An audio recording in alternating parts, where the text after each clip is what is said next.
Hi there, hi there, hi there.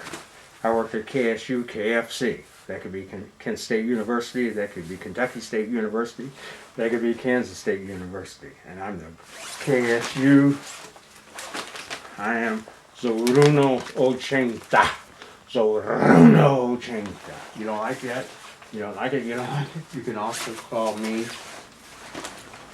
the KSU Golden Flasher, aka the Browns Bosch Bibbs. KSU Golden Flasher, aka the Browns Bosch Bibbs. You know, working at KSU like a slave, working like a slave, man.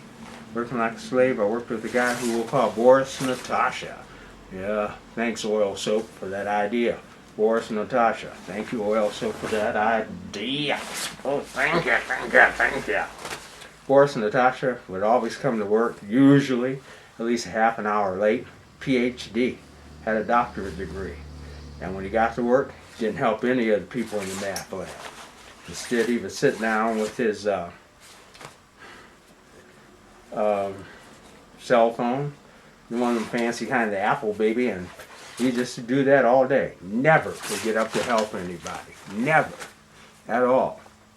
So he was kind of amazed when Boris and Natasha from Timbuktu, when they didn't ask him to bring his ass back. They said, you gotta find something else to do. Maybe go smoke some dope somewhere, because you act like you want it, not helping anybody. Maybe he didn't want to help the people because there were some weird people there. Weird. Like, you walk around, you walk by someone they're on the computer supposed to be doing the math, and you saw hardcore porn. Hardcore. Watching porn at the taxpayer's expense. You take them out in the hall. You're trying to be kind. You're trying to be loving. You're trying to be tender. You say, hey, you know, you might not want to be doing this anymore. And you come back the next day and they're doing it again. And they tell you, this has become our famous watchword at KSU. That's right. I took them bullets there. Our famous watchword. Hey, this stuff just popped up, popped up, popped up. Say it again. It just popped up, popped up, popped up.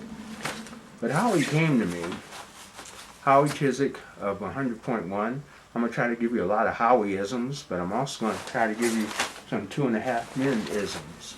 Howie came to me and said, Negro, don't even apply for this job when I'm gone. Please, he said, I'm saying this as your friend.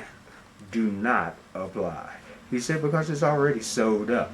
That guy who used to call me every day and used to laugh and cackle about nothing, he said, that guy's got the job. I said, why? He said, because he went to a lot of our funerals. He played golf with the boys.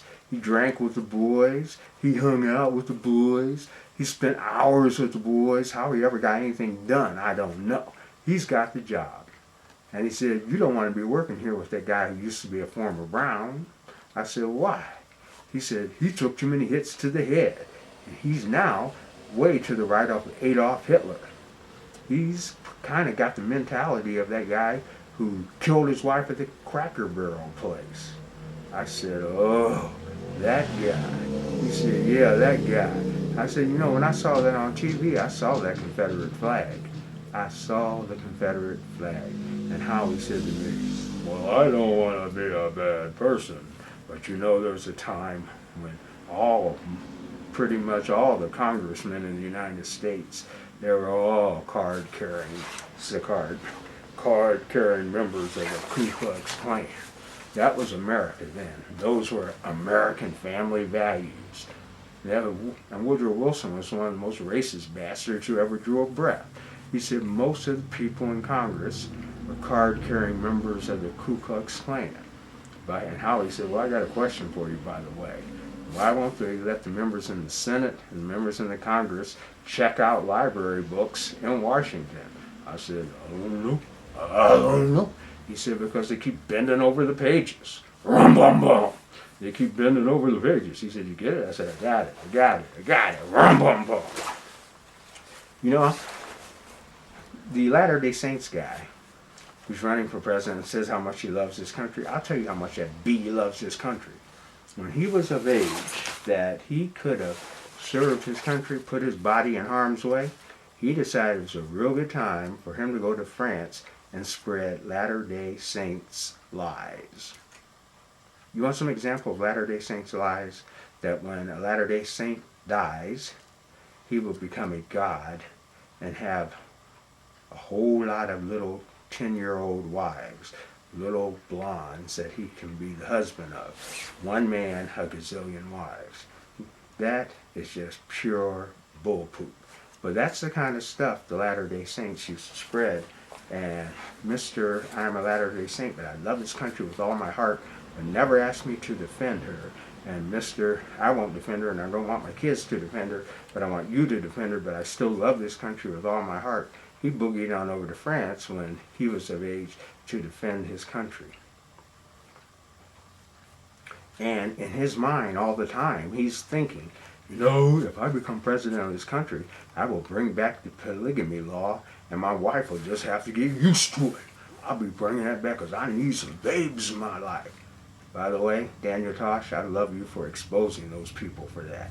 I would imagine that there are a lot of Latter-day sects off in the woods of Utah, and I would imagine that they are still having multiple wives. And they don't want anyone over 10 years of age, boy, because that's the way they rock. That's the way they roll. And they have the nerve. You see all these Christians who read the Bible, they're voting for that guy. Let's talk about them for a while.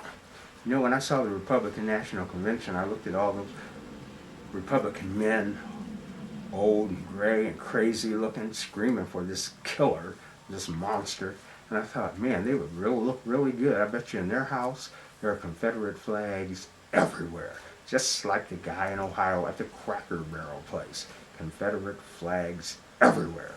And I looked at the women in the audience at the Republican convention, and I stared at them with a mentally deranged, and I thought, you know, the babes who show up on the Jerry Springer show, Jerry Springer is a lot smarter and a lot better looking than Mitt Romney, and his audience is a lot better looking than these animals who are at the Republican National Convention. And you know what, Howie? You know what you said in my dream? You said, rum-bum-bum. Rum-bum-bum-bum-bum-bum. Yes, you did. Yes, you did. Howie. You know, if I was up on my roof sunbathing in the buff, sunbathing in the nude, I guess it would be my own fault if my picture showed up in the Akron Beacon Journal later scratching my butt. And who could I complain to? Who could I complain? If a lady went viral all around the world, who could I blame? I'm up on my roof, naked as a buck naked, as they say, as a blue jay, you know. Who can I blame for this? Who, as Berta would say, I cleaned it up for the kid. And as the kid would say, I cleaned it up for myself. But who could we blame? But this happens, and you want to put the blame on everybody. I noticed that when these people go visit the Muslim countries, and they go into a mosque or something, they really don't cover that hair up. You can still see enough of it. I would tell them, take your ass back outside and get that shit together. You know, excuse me? Yeah, excuse me. I gotta keep talking, and I gotta keep talking fast. There's things to talk about. I am Tosh 0.0's protege. I don't know what the word protege means. You know something? Neither do you. Gotta keep my eye on the clock because I don't want to talk too long. I don't. It's amazing here where I work at wonderful KSU. I do. And we have people coming into the math lab, and there are signs up everywhere that says, don't bring your drinks in here.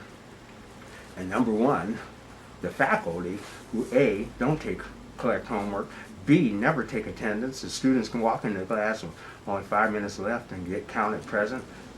They bring the students into the math lab. Signs are everywhere. It says, don't bring your drinks here.